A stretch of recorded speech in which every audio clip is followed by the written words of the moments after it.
Thank you, Larry, for your guided meditation. I always enjoy them. And I just FYI for everyone, if you feel a need for a guided meditation during the week, you can check into our YouTube channel. You'll find some of Larry's guided meditations there. And in the future, hopefully some others. But right now, we depend and we rely on Larry to guide us and to kind of get us started. Without further ado, I'm just going to again hand it back over to Larry for today's message.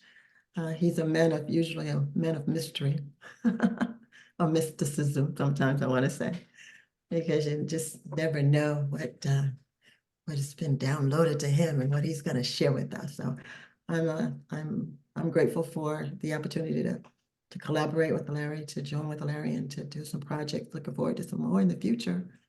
And I want to ask everyone to keep him in your thoughts and prayers. Send love and light to him as he come across your mind.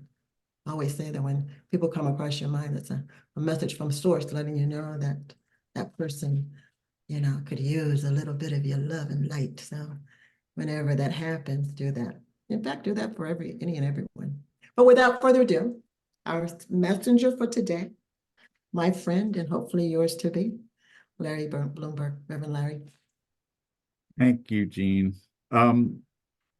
Yeah, again, welcome to everybody. Welcome to Sunday morning spiritual celebration with Team Conscious Creators.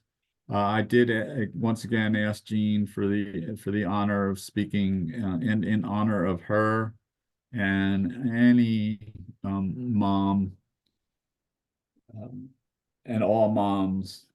I want to share with you the insight that I have had the pleasure of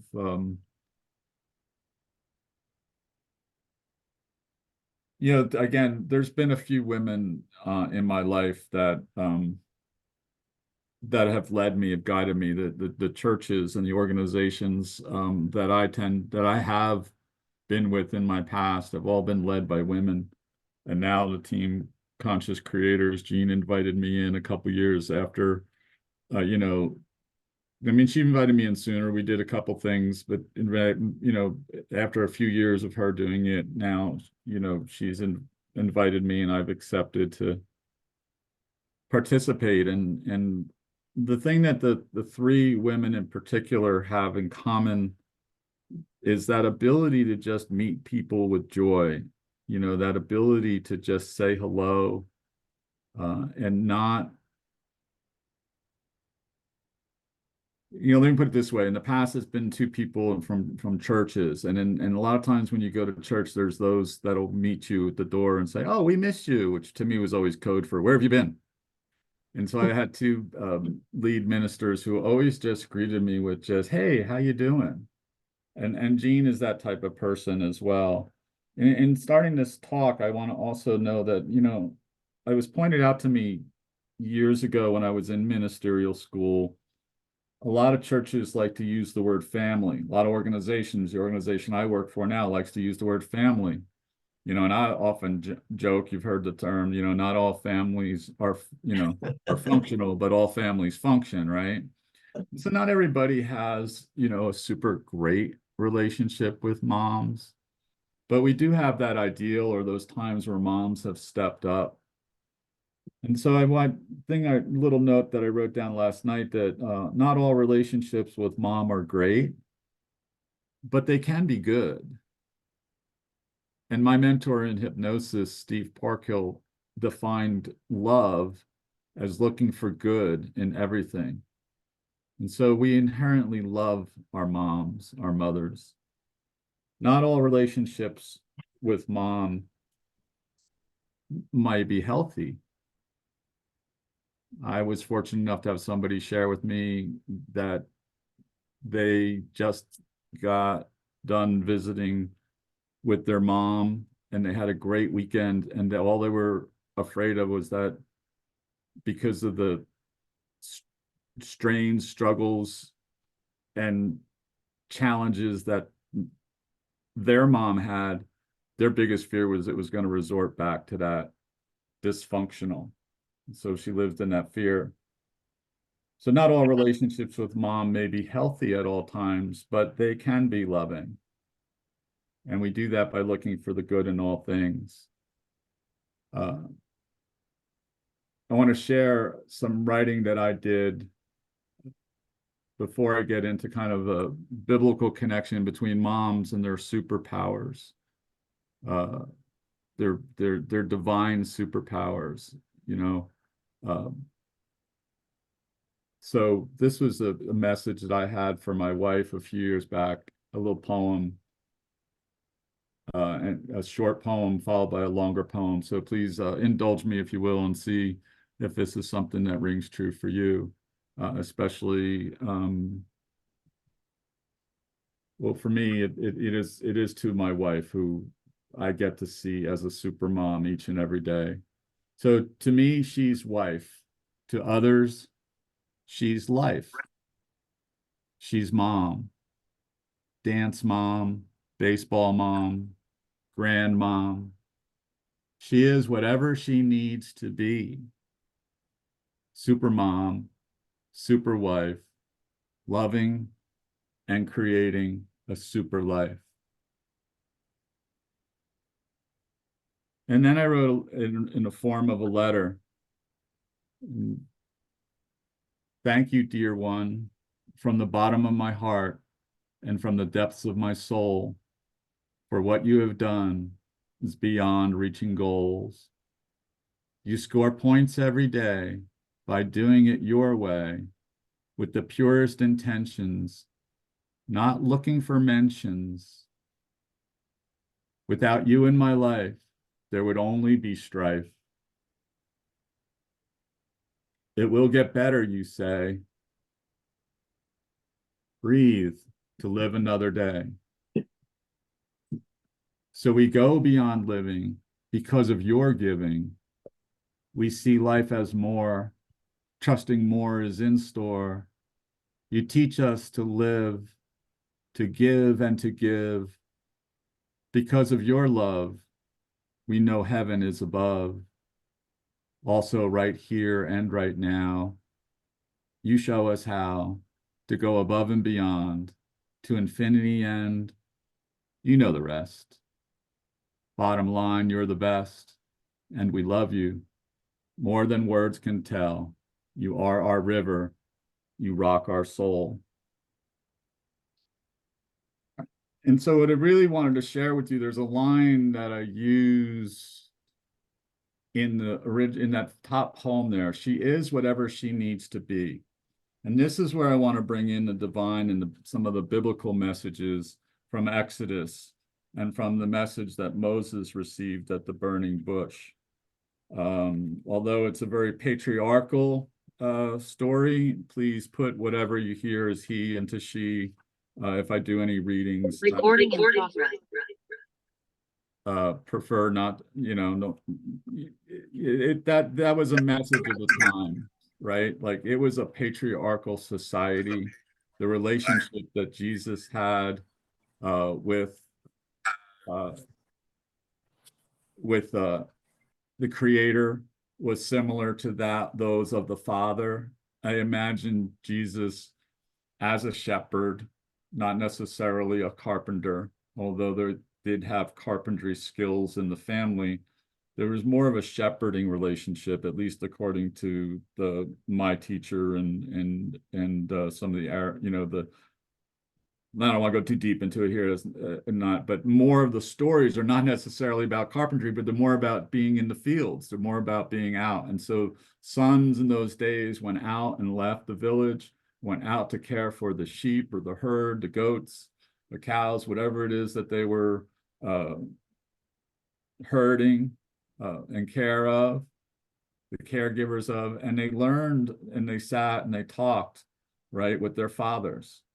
But also imagine what was going back at home and the daughters sitting around learning how to use the grains and that which was brought in from the herds,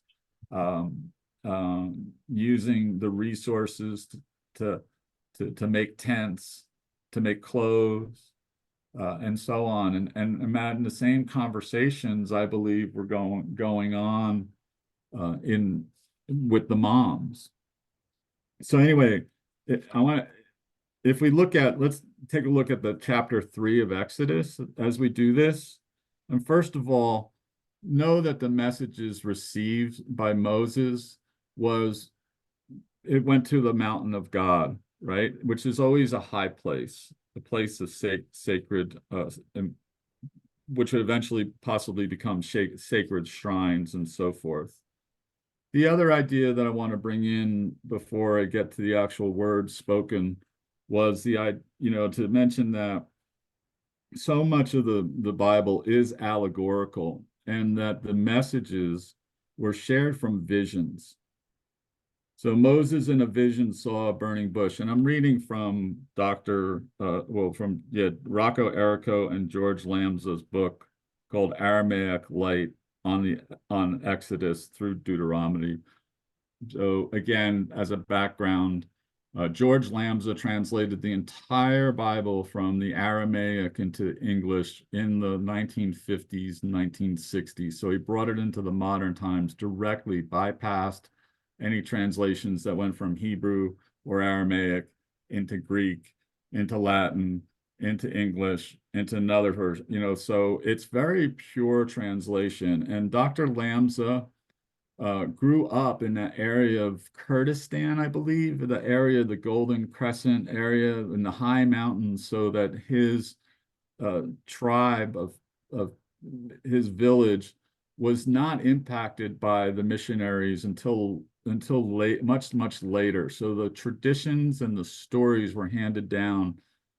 So we're almost getting this, these stories that come from thousands of years ago. If you're able to study or interested in seeing Dr. Errico, who still teaches via Zoom, lives here in Smyrna, almost like second generation, third generation, very close to the source of this. And he always wanted us to know that God's revelations and divine communications were commonly imparted in visions and dreams. So these are messengers. When we hear that messages come from angels, the word in Aramaic, or malacha, it means angel, it means messenger. So this insight came to us through a burning bush. And the burning bush provides us with two insights. One is the non-consuming fire was a symbol of God's presence always being with us. They can't find evidence that there was any bush. The archaeologists have found it. Even the types of bushes that possibly could have glimmered in the light in such a way don't exist in that area. And the other thing was the bush. Typically, in those bushes were thorny bushes, and the symbolism here is that it brings us through trials and tribulations. And so this is one of the things, again, that if I'm going to draw this back into moms, two things. Moms also are providing us with messages of just how to live a daily life, how to live a good life, right? And so, and how to get through trials and tribulations. And then what Moses did was also gave the world this moral code. So this is, again, what our moms do. They're able to give us our standards, to teach us not only how to live, but a way of living. But I want to get into the words a little bit more that were spoken, that we often hear is the Yod He, Vod He, the I ams that we love to invoke, because I want to allow you to get a deeper insight for yourself as to what it is that you're saying. We modernize it and say, be careful of what we say after I am, because I am is invoking the God in you, bringing you into partnership with God, understanding you are a direct relationship with God. You are, in fact, a part of God. This makes you the God of your own life. I know, and I believe all credit does go to God, right? That without God's inspiration, without the messengers, without the angels providing links to God, right? But this also, we've got to bring ourselves closer and closer to God to take responsibility for ourselves and the own messages and the downloads that we receive, the insights and intuitions that we receive, and kind of that's what the New Thought movement of the early 1900s was about. The Unity churches, the Centers for Spiritual Living, the Christian Scientists, Neville Goddard's work.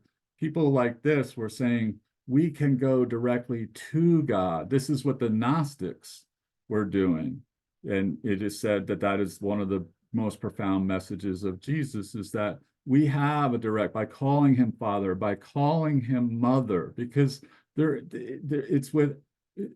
there's no particular sex. God does not have a particular sex. So on this day, we honor our mothers as gods.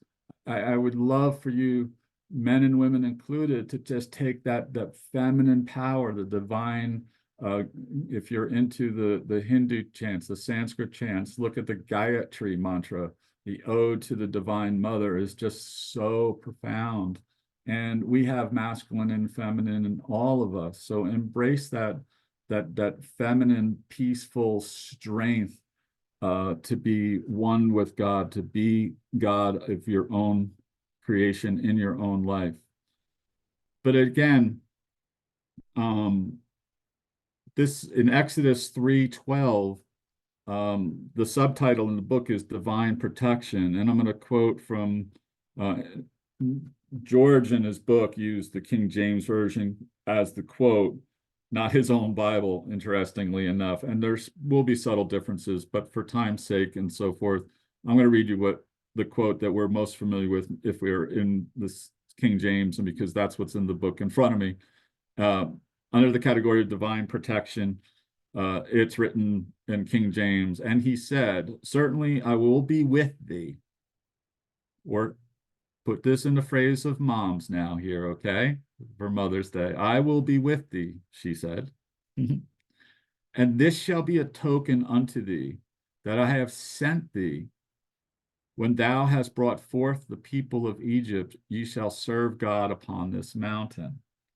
And in particular, what we're looking at, or what George and Rocco continued to look at in this book, is the phrase, I will be with thee, or I am with you, means to be protected and to be backed by God. Your mom's got your back. God's got your back. The Divine Mother has your back. And by this expression, Moses was assured, and we are assured, that divine intervention would be protecting, guiding, and helping us. Right? Isn't that what mom does? Protects, guides, and helps us so that he could liberate the tribes of Israel, so that we can be liberated, right?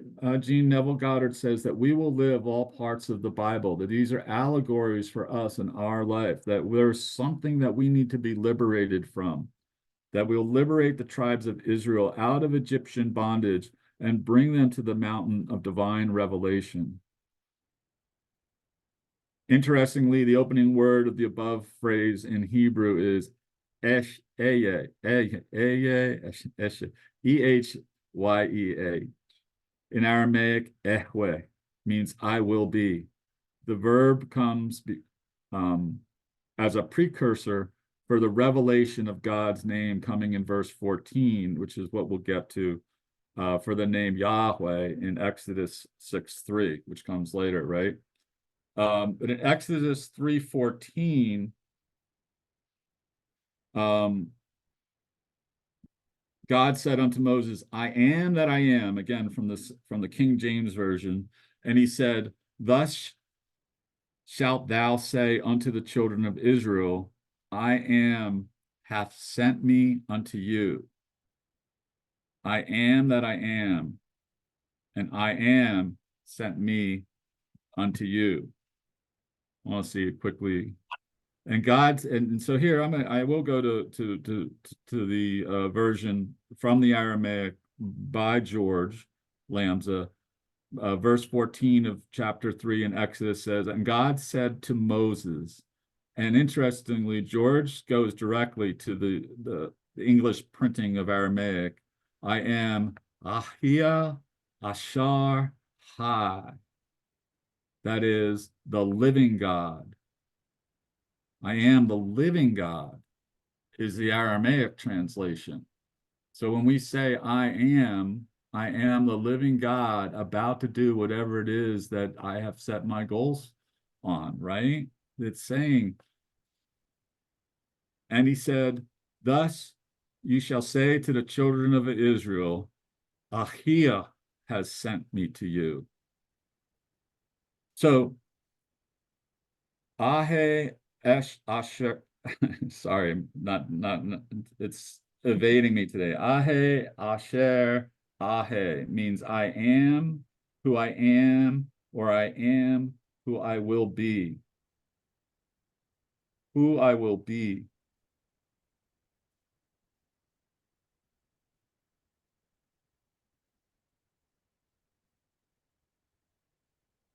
I'm going to read a little bit here from that book again. Modern commentators conclude that the translation of the name as I am does not carry the full meaning of Eshe, Eshe, Eshe. I even love to say that out loud. Eshe. It's very similar, like Yeshua. I remember being in a seminar, a very mystical seminar, in a very, very, very deep trance. And the leader just kept invoking the name Yeshua in that kind of tone and that kind of thing. And I just find myself every once in a while when I need to look for strength, just going, Yeshua. You know how people go, oh Lord, oh Jesus. Try once in a while. That sound for me reverberates. Yeshua. In this case, the word I am is Eshe, E-H-Y-E-H. They propose that both instances, the term implies the future tense of the word Haya and translates its meaning freely as, I will be what tomorrow demands. Again, don't moms do that? What I will be, what tomorrow demands. So the I am that I am whatever she is, whatever she needs to be. Since I'm on that now, I'll go in class, I guess, because I went and read and reread this, and I don't see it in the book.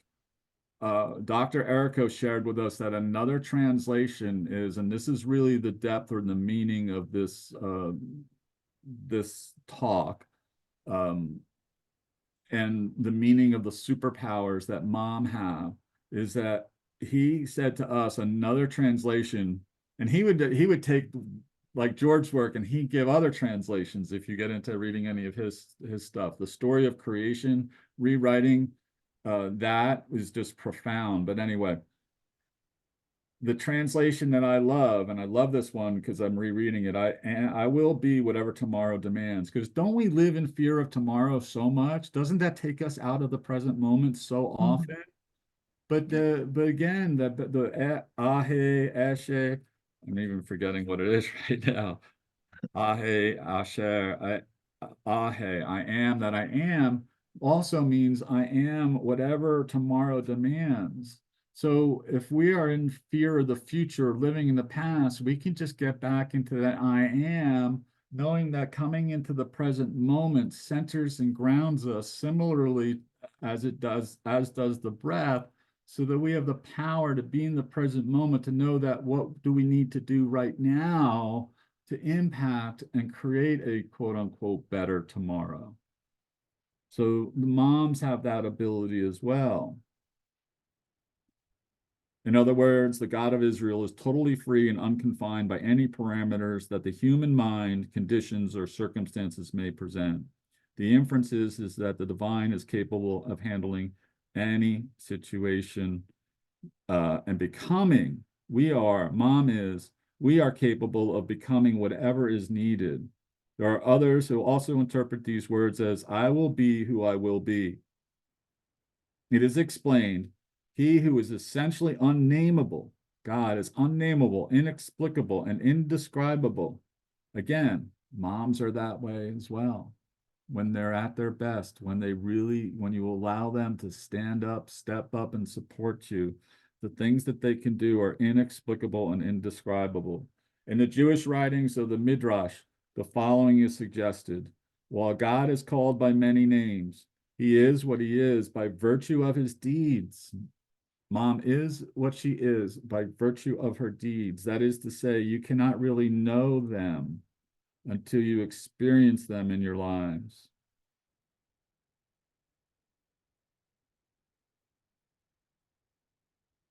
One more paragraph, please. The phrase may also be also understood to mean that God is and always will be the fulfillment of every human being. In other words, what we come to realize is that this divine name reveals that spiritual forces within every individual can and do respond to human needs.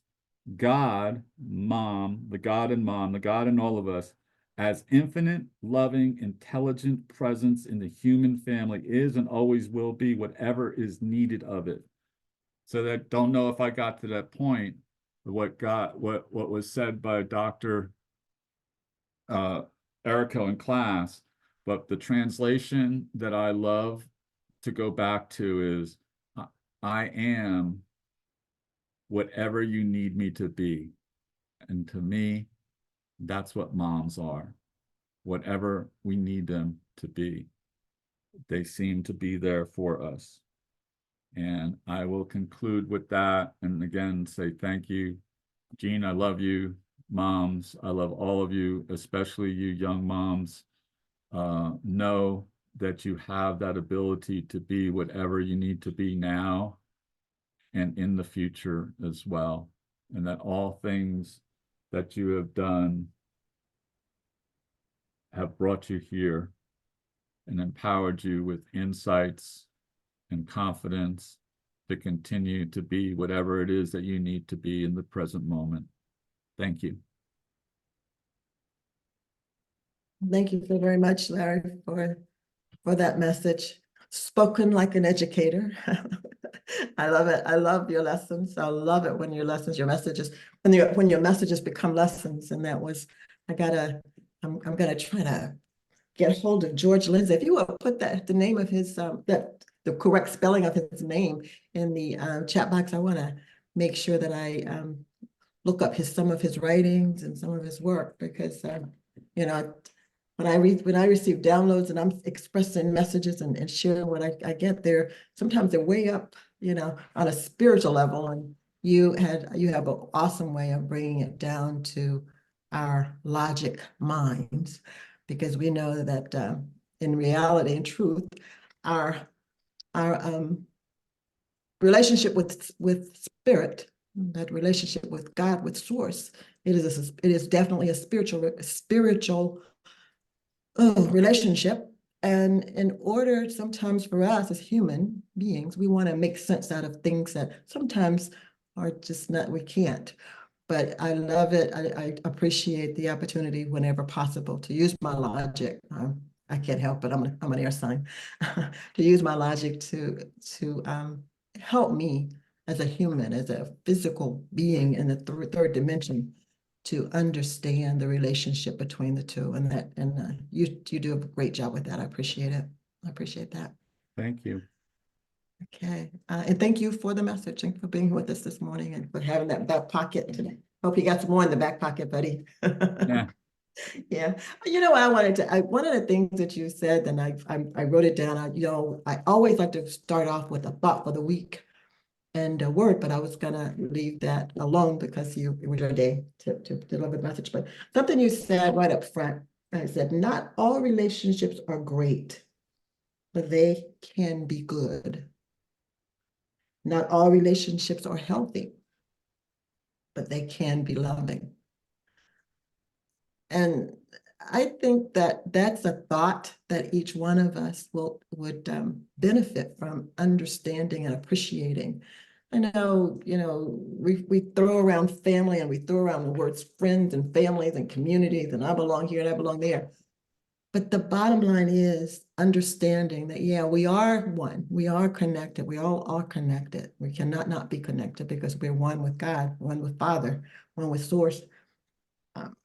But it would benefit us to understand that no matter how turbulent, challenging the relationships can be, it's always an opportunity to look for the good in them.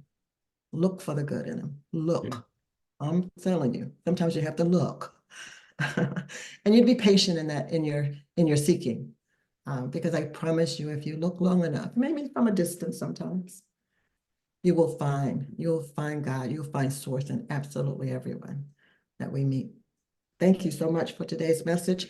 And I also want to thank Rom. He gave me a song, and I'm gonna play that as we're leaving this afternoon. Enjoy your families today. Enjoy your mothers if you are fortunate enough and blessed enough to have them in the 3D with you, in the physical with you. Mine is gone.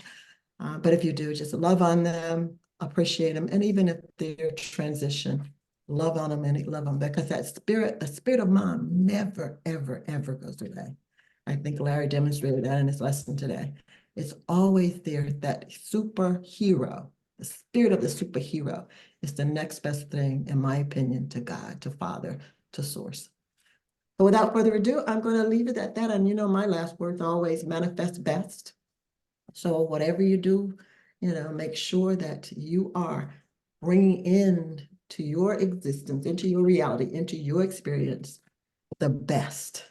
And you have all that you need to do and to deliver that best into your reality.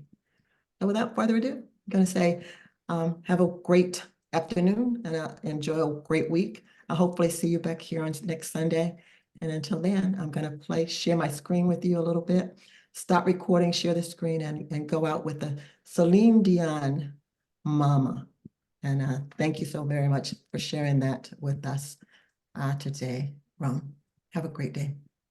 Thank you. Bye-bye, everybody. Bye-bye.